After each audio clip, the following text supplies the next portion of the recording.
So this spring and last year, those March plantings were very early, and they got frost both years. Some people might have seen some pictures of the beans that we had that had frost on them.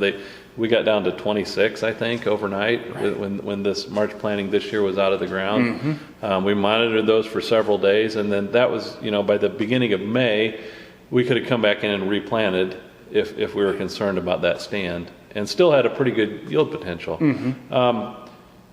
But we didn't replant.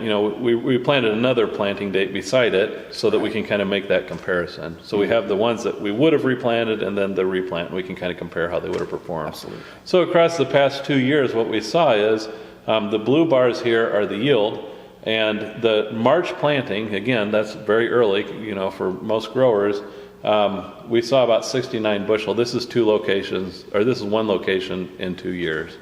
And then the replants, even with the higher stand that you can see in the yellow bars of about 50,000 more plants per acre, they yielded about 3.5 bushel less.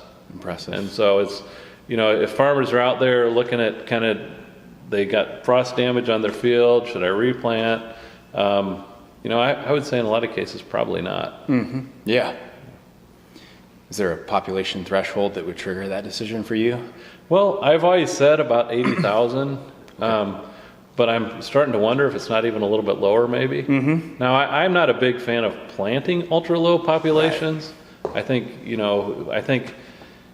we're going to look at some data later on, but I think that 140,000 is a nice number to plant, maybe 120 in some cases for a population. But I'm not a big fan of there's some talk about going lower than that. I think it increases your risk, and it doesn't gain you much as far as seed cost or whatever that might be. Agreed.